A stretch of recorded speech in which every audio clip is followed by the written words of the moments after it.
आप सबका फिर से स्वागत है रिम्पी ब्लॉग्स में। आज संडे है, संडे की सुबह आराम से उठते हैं तो फिर हमने ब्रेकफास्ट बनाना था हमें।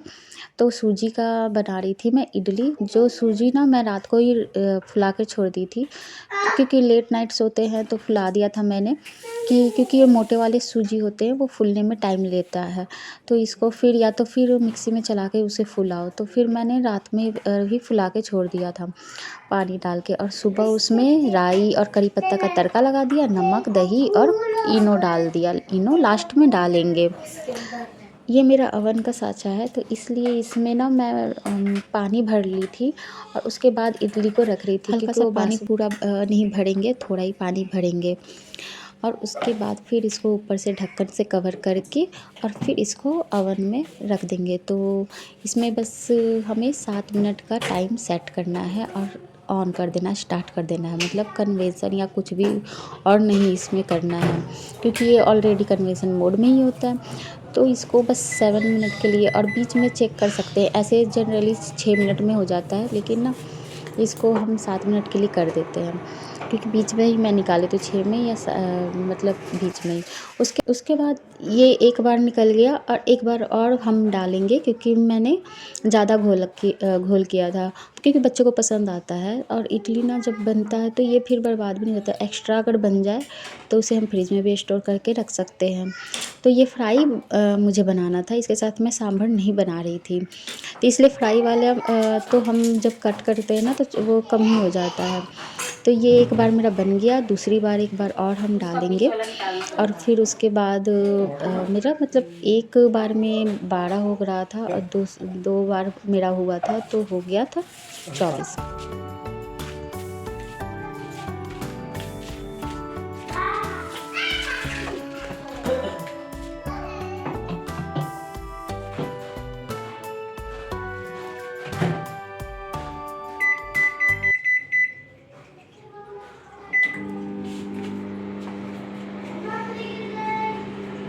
और ये देखो इडली कितना सॉफ्ट बना है और इसमें राई करी पत्ता का तड़का भी दिख रहा है, तो सॉफ्ट भी बन गया और ठीक बना है। और इसमें मैंने प्याज और टमाटर कट कर लिया था, शिमला मिर्च मेरे पास नहीं था उस वक्त। और ये टमाटर का ना बीच का गुद्दा जो होता है वो हटा दिया था और ऊपर से कट किया था 4 पीसेज में, और प्याज को भी 4 पीसेज में कट कर लिया था। और यहाँ पर मैं इडली को 4 पीसेज में कट कर ले रही हूँ, और क्योंकि ये फ्राई होगा ना तो छोटे छोटे होंगे तभी अच्छा लगेगा।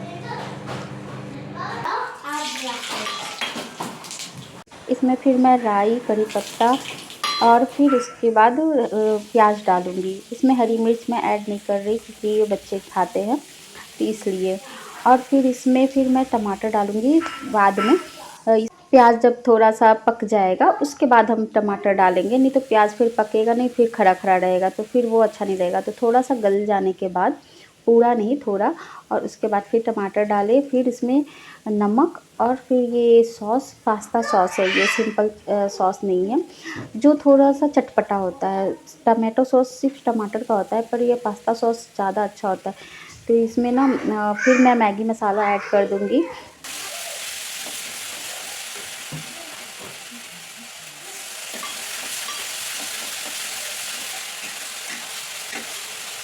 और जब अच्छे से पक जाएगा मसाला, थोड़ी देर पका लेंगे उसे, पानी डाल के थोड़ा सा गीला हो जाएगा।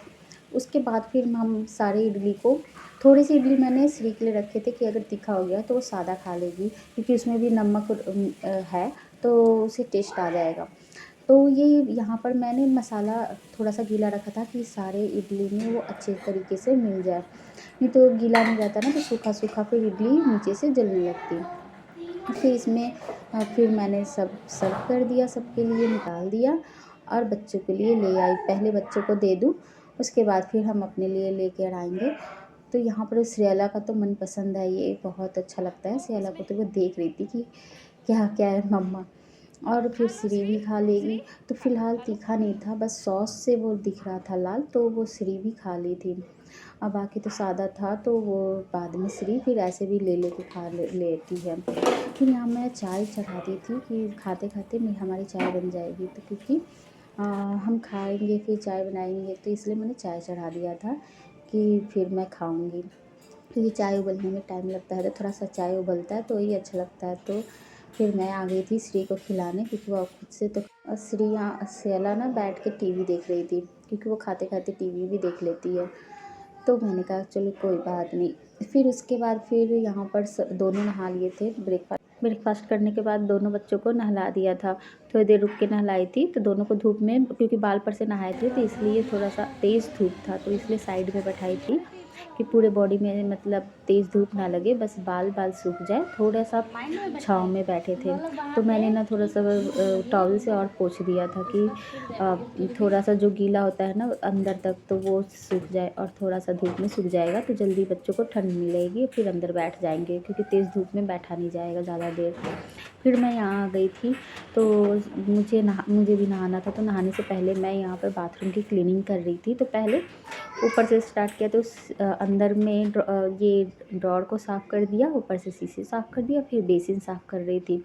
तो पहले ब्रश की सहायता से मैं इसको साफ़ कर लूँगी, कि ब्रश यूज करके फिर इसको साफ़ करने के बाद ना फिर उस पर स्कॉच वाइट होता है ना, तो उससे साबुन लगा के फिर उसको एक बार और साफ़ कर लेंगे। ये भी काम छुट्टी वाले दिन, आज छुट्टी था ना, तो इसलिए हो गया कि बच्चे को ये देख लेंगे जब तक मैं आराम से नहा सकती हूँ। नहीं तो ये फिर ना काम करने में फिर टाइम नहीं मिलता है, क्योंकि सुबह सुबह जल्दी नहाना होता है, और फिर नहीं तो श्री साथ में होती है, तो फिर इतना टाइम नहीं होता है। तो आज संडे था, तो मैंने कहा चलो आज तो उसके पापा हैं, तो ये काम भी मैं कर देती हूँ। इसलिए फिर टाइल्स था ऊपर में, तो ये साइड साइड में अच्छा नहीं लगता है जब भी फेस धुलो, तो इसलिए ऊपर में स्क्रब यूज करके उसको भी मैंने साफ़ कर दिया। और पानी पाइप था, पाइप आ जा रहा था, तो यहाँ से मैंने पाइप को यूज कर ले रही थी। फिर यहाँ पर मैं नीचे में बाल्टी को पहले क्लीन करके हर साइड कर लिया मग्गे को, और फिर उसके बाद फिर मैं टाइल्स को साफ़ कर रही थी। ऊपर वाले टाइल्स को, नीचे वाले टाइल्स को थोड़ा सा रगड़ के और फिर उसको पानी डाल दूँगी, तो जो भी दाग धब्बे होंगे ना वो निकल जाएंगे। एक तरफ तो ब्रश वाला था ना, तो एक तरफ ब्रश वाले से पहले रगड़ दिया, उसके बाद ना फिर मैं उसको वाइपर कर दे रही थी कि पानी ना जमा रहे, वाइप हो जाए। तो उससे ना मैं साइड साइड से वाइपर कर दिया था। बाकी ना मैं बाथरूम बंद करके आराम से कर लूँगी ये तो, क्योंकि ना ऐसे फिर वो बनता नहीं है अच्छे से साफ़ करने में। बाकी जो होता है वो कैमरे के बैक वो कर लेती हूँ मैं साफ़ अच्छे से। उसके बाद मैं सारे क्लीन करने के बाद थोड़ा टाइम लग गया था मुझे नहाने में। उसके बाद नहा के आ गई थी, तो मैंने आज सूट पहना था, लेकिन इसका ना सेट मैंने नहीं पहना था, ये पैंट ऐसे नहीं पहनी थी, क्योंकि ये सेला कहती है ना जो ऊपर नीचे एक साथ पहन लो ना, तो लगता है कि जैसे बेडशीट का काट के बनवा लिया गया हो। जबकि मैंने मीशो से ही मंगाया था, लेकिन सेला कहती है कि नहीं अच्छा लगता, ऊपर नीचे जब बराबर एक जैसा पहन लोगे ना तो अजीब सा ही लगता है। इसलिए मैंने ब्लैक लेगिंग्स पे और ऊपर से ये कुर्ती डाल लिया कि अब इसको तो पहनना ही पड़ेगा ना। तो ऐसे तो अच्छा लग रहा था फ़ोटो में, लेकिन जब पहनी तो सेला को नहीं पसंद आ रहा था। और हँसती है जब पहनती हूँ ना मैं, तो हँसने लगती है।